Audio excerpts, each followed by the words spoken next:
Hello friends, आज की इस वीडियो में हम डिस्कस करेंगे कि कैसे हम किसी भी स्क्वायर मैट्रिक्स का डिटर्मिनेंट फाइंड आउट कर सकते हैं। तो स्टार्ट करते हैं 2x2 मैट्रिक्स से। सपोज़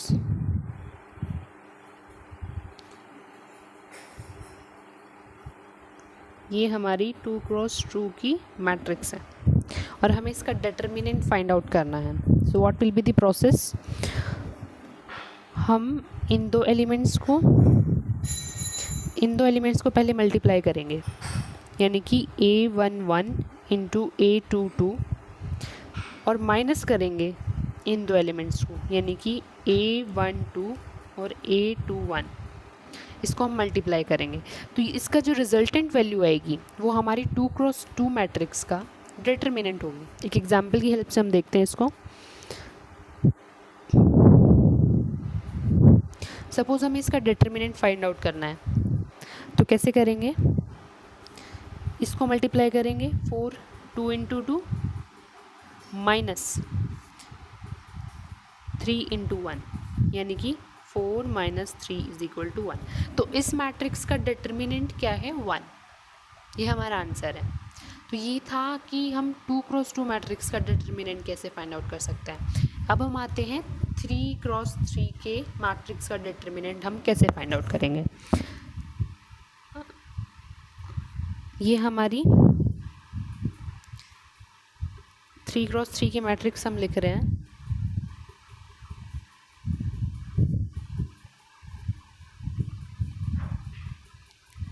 ये हमारी 3x3 की मैट्रिक्स है। हमें इसका डिटर्मिनेंट फाइंड आउट करना है, तो हम कैसे करेंगे? फर्स्ट ऑफ ऑल हमें एक रो या कॉलम कुछ भी सिलेक्ट करना होगा जिसके अलोंग हमें डिटर्मिनेंट फाइंड आउट करना है। वो हमारी मर्जी होती है, हम किसी भी रो को या किसी भी कॉलम को सिलेक्ट कर सकते हैं। Procedure will be same. Suppose मैं इस रो के अलोंग फाइंड आउट करूँगी, तो मुझे क्या करना है? सबसे पहले a11 है, इसका फर्स्ट एलिमेंट a11 है, तो मुझे क्या करना है? उसके नीचे वाली जो रो है, इसके नीचे वाला कॉलम और इसके अलोंग रो, इसको भूल जाना है, इसको छोड़ देना है। ठीक है, सबसे पहले एलिमेंट हमारा ये है, तो उसके अलोंग जो कॉलम है और जो रो है उसको भूल जाना है। ठीक है, तो क्या करेंगे? सबसे पहले -1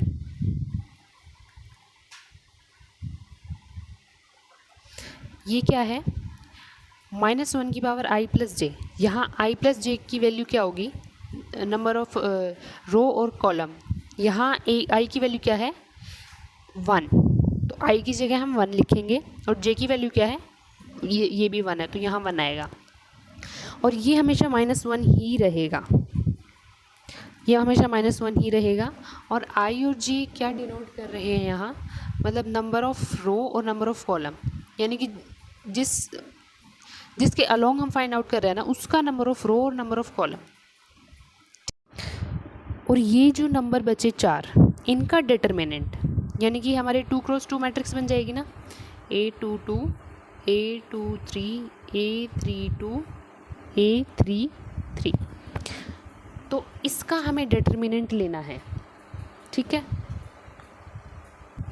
उसके बाद प्लस, फिर से -1, सेम i प्लस जे। और यहाँ क्या होगा? हम इसके अलोंग एक्सपैंड कर रहे हैं ना, तो फर्स्ट का एलिमेंट का काम हो गया। अब सेकेंड एलिमेंट की बारी। इसमें i क्या होगा? 1 और j क्या होगा? 2। तो ये कॉलम और ये रो ख़त्म, इनको हमें छोड़ देना है। बचे कौन से? a21, ये तो हमारा कैंसिल, a23 a31 और a33, ये वाला। इनका डिटर्मिनेंट अब हमें देना है। ठीक है, प्लस वही -1 i प्लस जे। अब कौन सा एलिमेंट हम ले रहे हैं? a13, तो a की वैल्यू 1, j की वैल्यू 3।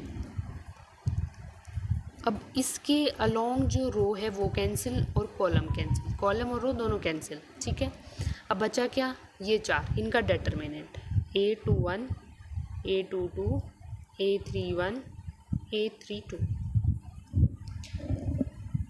तो अब क्या होगा, अगले स्टेप में क्या होगा, -1, यहाँ आई की वैल्यू है 1 + 1, और यहाँ हमारे वैल्यूज़ दिए होंगे तो उसका डिटर्मिनेंट, जैसे हमने ऊपर देखा 2 × 2 का मैट्रिक्स का हम डिटर्मिनेंट कैसे फाइंड आउट करेंगे, ऐसे ही इसको मल्टीप्लाई करेंगे, A22 × A33 minus A32 × A23, ये ऐसे होगा।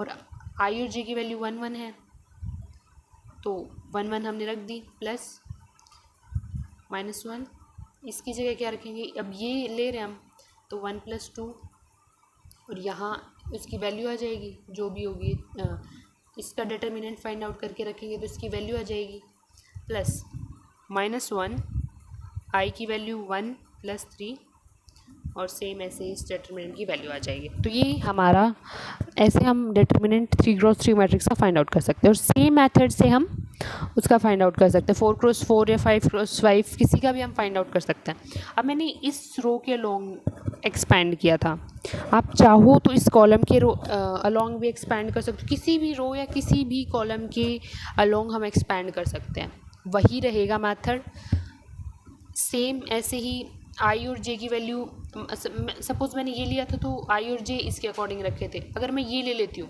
तो यहाँ आई की वैल्यू 1, जे की वैल्यू 1, अब फिर इसके अलोंग करेंगे तो यहाँ आई की वैल्यू 2, जे की वैल्यू 1, यहाँ एक आई की वैल्यू 3 और जे की वैल्यू 1, और सेम इसके अलोंग रो और कॉलम कैंसिल, फिर इसके अलोंग रो और कॉलम कैंसिल, फिर इसके अलोंग रो और कॉलम कैंसिल। तो इस तरीके से हम डिटर्मिनेंट फाइंड आउट कर सकते हैं। Thank you.